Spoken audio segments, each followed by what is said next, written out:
Among the most notable developments in the war in Ukraine is the ubiquity of first-person view FPV drones, a highly maneuverable loitering munition both sides are using to devastating effect. They are now dominating the battlefield to a degree.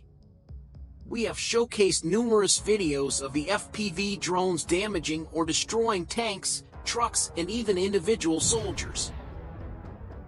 Less commonly seen are incidents in which vehicles survive multiple such attacks.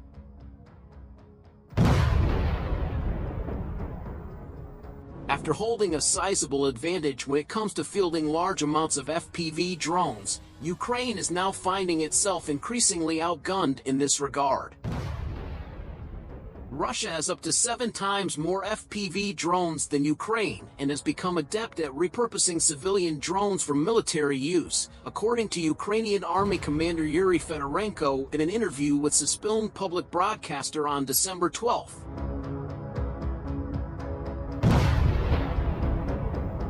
Both sides are in an all-out push to build as many FPV attack drones as possible as fast as they can, as these systems are now being portrayed as rivaling artillery on the battlefield. Regardless of how the balance of FPV drone capability on the battlefield in Ukraine shakes out, this video serves a stark and somewhat terrifying example of where warfare is headed. It's something the war zone has warned of for many years. A major factor of who wins or loses future fights will be how many low-end drones they can deploy across the battlefield.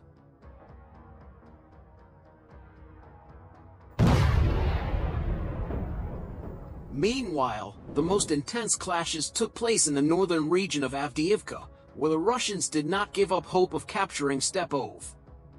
Footage of today's battle shows how Russia sent a large assault unit to overrun Ukrainian positions.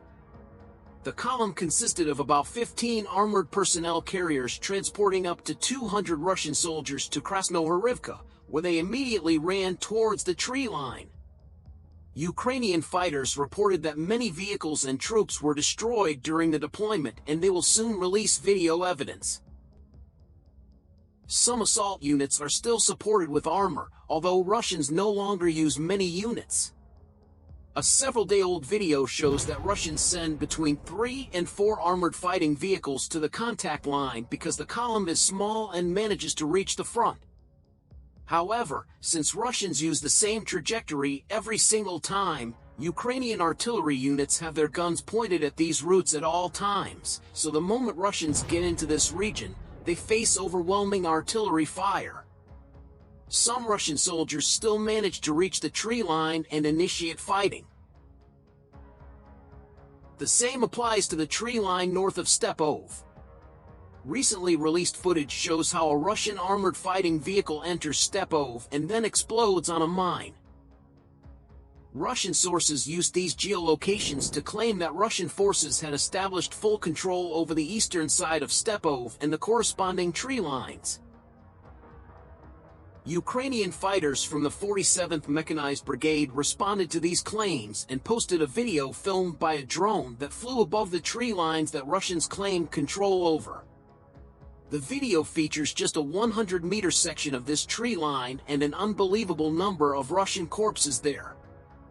These were the soldiers who never even reached Ukrainian positions and were killed by artillery or drones en route.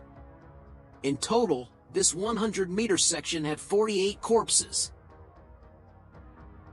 Ukrainians do not control this territory either, so the square between the rails and Stepov is in the gray zone. The Russian human wave attacks work, and to minimize losses and prevent Russians from achieving their objective, Ukrainians use the following tactic. They use their defenses to kill as many Russian troops as possible and, if necessary, step back. Eventually, when Russians face temporary shortages of forces and start regrouping, Ukrainians make a series of counterattacks to return as much ground as possible. So, the front line is necessarily shifting back and forth in this region all the time.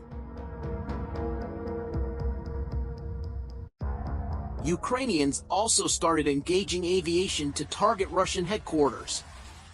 Recently released footage shows the aftermath of a Su-25 airstrike on a command post of the battalion that is currently actively storming Ukrainian positions. Elimination of battalion-level commanders has an immediate impact on the situation on the ground and has undoubtedly turned the situation in favor of Ukrainians during the ongoing heavy clashes. Overall, the situation in Avdiivka remains difficult but